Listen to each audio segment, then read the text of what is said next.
Buenas tardes a todos. Bueno, primero, saludos a todos los compañeros que están acá, compañeras, compañeros mexicanos y también de otros países, y darle muchas gracias. Es un honor para mí estar acá y poder hablarles a ustedes. Cuando los escucho, en verdad me alienta, me da mucha esperanza, porque me doy cuenta de que se puede, que el pueblo organizado puede llegar a buen puerto. Bueno, yo me defino primero como mujer, ¿no es cierto? Como una mujer activista. Por eso participo en la organización de Mujeres del Cerro Esperanza en Valparaíso. Yo estoy en este momento viviendo en la ciudad de Valparaíso, que queda en la costa de Chile y en el centro. Bueno, nuestro país es una larga franja delgada, y Valparaíso queda justo en la zona centro de Chile. Soy madre, soy profesora de historia, hago clases en un colegio de educación técnica, en un histórico liceo que tiene más de 150 años, el Liceo Técnico de Valparaíso. Hago también clases a adultos vespertinas, y participo como profesora del Foro por la Defensa de la Educación Pública. Yo creo que ya el nombre ya les tiene que decir harto, y un grupo de reflexión de profesores que justamente estamos en esto de retomar y en la lucha, ¿no es cierto?, de una educación pública que se llama Fuerza y Dignidad Educativa. También como ciudadana, a partir del estallido del 18 de octubre en Chile, participo también de la Asamblea de Oropello y de la Asamblea de Villa América, que son dos asambleas que están aquí en el Cerro Esperanza. A propósito de la última intervención del compañero Samuel, decir que claro, yo creo firmemente en la organización territorial. Y ahí les voy a contar por qué creo firmemente en la organización territorial. Y también estoy participando ahora en una olla común solidaria aquí en el cerro, de un sector muy pobre que hay acá. Estoy hablando del Cerro Esperanza. Valparaíso es una de las ciudades que concentra más tomas de terreno. No sé si entienden lo que es toma de terreno, pero son pobladores sin casa que a lo largo de toda la historia de Chile, especialmente de la historia de Valparaíso, han ido tomándose terrenos de forma informal por una falta de políticas públicas en cuanto a acceder a la vivienda. Entonces, los movimientos de las tomas han sido incesantes en Chile, no solamente ahora, sino estoy hablando fuertemente del siglo XIX, luego a principios del siglo XX, luego se incrementa con la industria en 1950, a partir de ahí, y finalmente, desde los 80 en adelante, nuevamente se intensifican debido a las políticas de la dictadura que privatiza todo. Y quiero comenzar con esto. A mí se me pidió especialmente que yo expusiera sobre qué estaba pasando hoy día con la privatización educativa en Chile. Cuando yo los escucho, me da un poco de envidia, porque ustedes nunca han sido fraccionados de la forma en que se fraccionó todo el movimiento sindicalista en Chile. Por lo tanto, todo lo que es la organización de profesores fue aplastada. La dictadura de Pinochet fue una de las dictaduras más duras que ha habido en Latinoamérica, más sangrienta que ha habido en Latinoamérica. Yo creo que tal vez comparable con la dictadura de Franco, porque Pinochet, cuando uno estudia todas las medidas represivas, ve ejemplificado todas las medidas represivas que adoptó Francisco Franco, el dictador de España, con detenidos desaparecidos, con muchos torturados, y las primeras víctimas fueron los dirigentes políticos y sociales. Y hago esa diferencia porque aquí se arrasó con las organizaciones sociales, con sindicatos, con organizaciones vecinales, con organizaciones deportivas, por ejemplo, O sea, se arrasó con todo lo que podía ser una forma de competencia de la dictadura militar. Y eso hizo que el movimiento sindical se debilitara enormemente. Y que el movimiento de pedagógico, de profesores, que ustedes le llaman magisterial, se borrara casi por completo. Luego se impuso una organización de colegios profesionales, múltiples colegios profesionales de médicos, de abogados, y entre ellos de profesores, con lo que se destruyó la unidad de trabajadores de la educación. Ahora, la evolución más terrible que tuvo esto no fue precisamente en dictadura, sino post-dictadura, porque para salir de dictadura ustedes saben que se hizo un acuerdo nacional de partidos políticos. La izquierda más dura no participó de esa concertación, fueron más bien los partidos, dijéramos, de centro y de derecha, de centro izquierda en algunos, y que coincide en 1989, coincide con la caída de la Unión Soviética, lo que hizo que los partidos que antes eran de izquierda dura, como el socialismo especialmente, se pasara a ser parte de una esfera política más bien de centro-izquierda. Estos partidos, esta coalición de partidos de centro-izquierda, han gobernado por casi 30 años. Y por eso el lema del estallido del 18 de octubre, que es 30 años, ¿no es cierto? Son 30 años de agobio, porque el pueblo chileno, las organizaciones, la izquierda, tenían muchas esperanzas en la subida o la vuelta a la democracia. Esa vuelta a la democracia en realidad no fue tal, porque es una vuelta formal a la democracia, porque vivimos bajo un marco legislativo, la Constitución de 1980, que permite la privatización de todo, y entonces el neoliberalismo entró con todo. Se privatizó absolutamente todo, lo que son considerados bienes básicos para la población, la jubilación, la salud, la educación, la vivienda e incluso el trabajo, fueron privatizados. Los derechos del trabajador se borraron. El derecho a la sindicalización fue criminalizado, y si digo que las cosas más básicas se privatizaron, entonces el derecho a la participación social y política fueron criminalizados. Lamentablemente esto permeó las grandes organizaciones de trabajadores, y eso incluye a los docentes.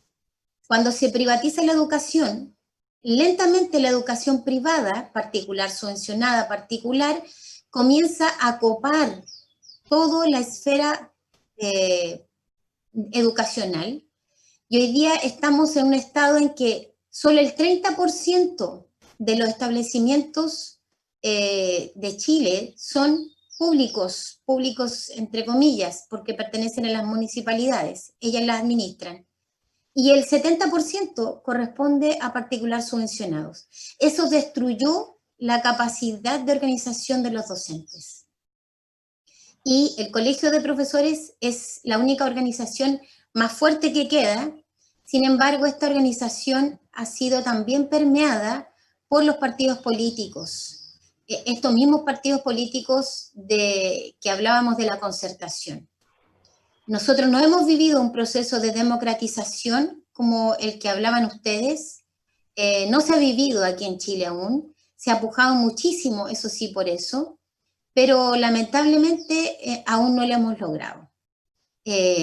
La esperanza, eso sí, que hoy día el directorio del Colegio de Profesores está integrado ya no solo por los partidos tradicionales del poder, sino que están entrando otros movimientos, de los cuales ustedes, me parece que el año pasado conocieron al MUD, Movimiento por la Educación Docente, Movimiento por la Unidad de la Educación Docente, el MUD. Y en eso estamos en realidad, en la democratización. Por eso yo quería destacar que la renovación de Chile, la esperanza de Chile, nace el 18 de octubre, porque por primera vez se unen fuerzas que antes nunca habían podido tener protagonismo. Y yo quiero mencionarlas porque para mí es importante que la historia se marque de manera justa. Mencionar, por ejemplo, que el movimiento estudiantil ha sido fundamental en el estallido del 18 de octubre. Sin la movilización de los estudiantes, lo que se llamó la evasión del metro, no pagar el metro, ese movimiento fue la gota que rebalsó el vaso y que dio pie a que el resto de la sociedad, que ya estaba bullente, yo diría que desde 1908 en adelante, o sea, perdón, desde el 2008 en adelante, comenzara a manifestarse abiertamente. El movimiento de secundarios comienza el 2006 y son los primeros que nos dicen, aquí lo que hay que cambiar es la Constitución.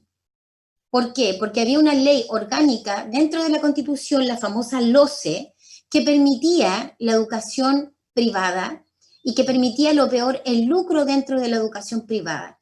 Son los secundarios los que llaman la atención sobre eso y en el 2006 se manifiestan abiertamente y comienzan con paros y tomas a lo largo de todo Chile. El éxito de esa movilización del 2006, también llamada Movimiento Pingüino, hace que todos los actores de educación se dieran cuenta de que ellos, los jóvenes, son los que dicen, esto está mal, es la Constitución la que hay que cambiar. ¿Por qué revienta ese movimiento? Porque parte de las reformas que se siguieron haciendo en la privatización de la educación pública es que se implementa la famosa jornada escolar completa, la famosa JEC, que fue horrible para todos, para profesores y también para alumnos, porque los estudiantes hasta hoy día tienen que permanecer en los establecimientos desde las 8, y a veces antes, desde las 8 de la mañana hasta las 4 de la tarde. Se suponía que tenía que haber actividades extraprogramáticas, pero eso no se cumplió. Entonces, más que nunca, los establecimientos se convierten en una especie de cárceles que tenían que cumplir más encima con pruebas estandarizadas para probar la calidad de esta educación. A quien más le afecta van a ser a los colegios públicos municipalizados, que son los sectores más pobres, que no pueden pagar. Ellos merecen una educación distinta, pertinente.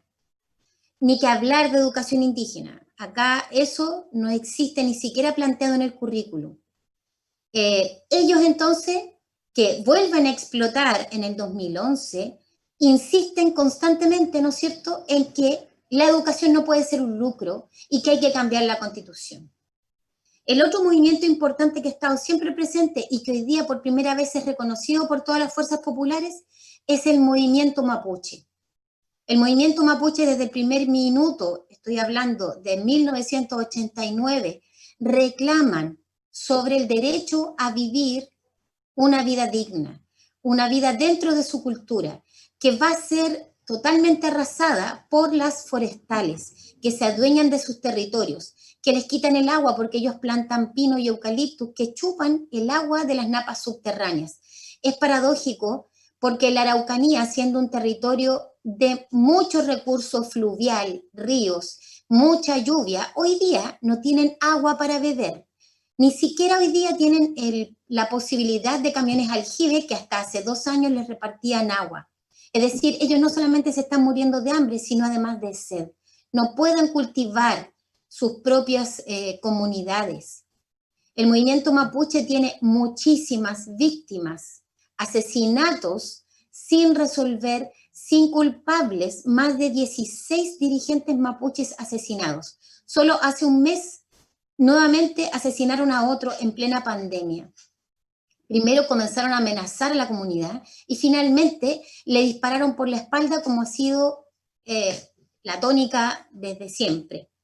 El otro movimiento que quiero destacar y que también se une a estas luchas y con gran presencia en las marchas es el movimiento feminista, el movimiento de mujeres. Ellos comienzan con un gran paro en el 2018, donde se rebelan contra el acoso sexual al interior de las universidades. Pero esto destapa una enorme realidad: el acoso sexual y la humillación a las mujeres, pero además la humillación a otros sectores no binarios, la persecución y asesinato a transexuales, a homosexuales, a lesbianas, etc. Bueno, ellas van a tener una gran presencia el 2018, perdón, que se une luego al movimiento de paro que van a tener los docentes en el 19, ¿no es cierto?, donde va a haber un gran paro de 3 meses. Sin embargo, ese paro que realiza esencialmente en los colegios municipalizados no va a tener la adherencia de colegios particulares subvencionados y se rompe este paro justamente por no seguir polemizando esto. Se rompe nuevamente el movimiento gremial. Por último, mencionar a los movimientos de los sin casa, donde se va a destacar Anda Chile, que hace más de 3 décadas están luchando por el derecho a la vivienda, y otro movimiento que nace hace muy poco en el Bosque, en la comuna del Bosque en Santiago. Santiago es una de las ciudades que tiene más pobladores en Chile, pero también tiene más problemas de vivienda y de carestía de la vida. Las asambleas territoriales se comienzan a organizar en todo Chile a partir del estallido social. Las asambleas territoriales lo que comienzan a organizarse es en torno a una nueva constitución. Y en eso hay una unanimidad nacional. En encuestas variadas, incluso de empresas de encuestas de derecha, el CADEM, hay un amplio consenso en que más del 80% de los habitantes de Chile está de acuerdo en cambiar la Constitución. Pero un gran golpe para la llamada oposición actualmente, o los gobiernos de la concertación, o de la nueva mayoría, como se quisieron llamar después, el gran golpe fue que la población no quiere que la construcción de esa Constitución esté en manos de los partidos políticos tradicionales y del Congreso. Le queda un minuto, compañera. Unánimemente la población lo que quiere, y lo han hecho saber a través de las asambleas territoriales, es una asamblea hecha, una constitución hecha desde las asambleas territoriales. Y por eso mismo se han constituido cada vez de modo más férreo.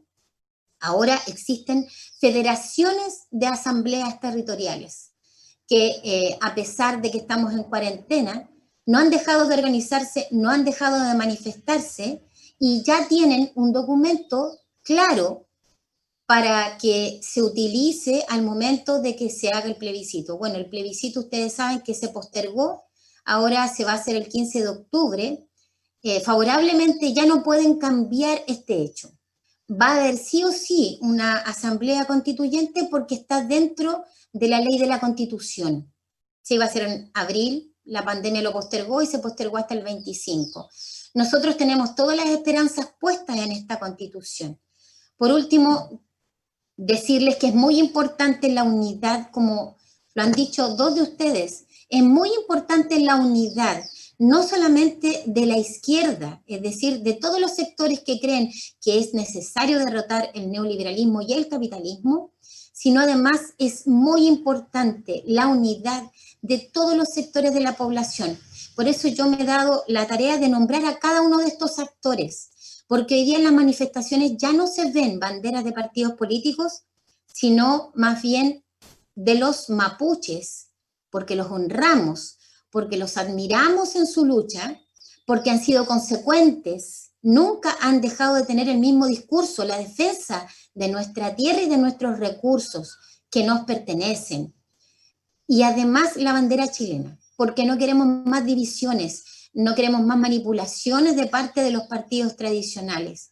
Las asambleas territoriales se respeta la ideología y se respeta las ideologías partidistas. Sin embargo, han tenido que entender los partidos políticos que ellos ya no llevan la batuta, que no vamos a dejar que ellos lleven la batuta porque nos han traicionado demasiadas veces.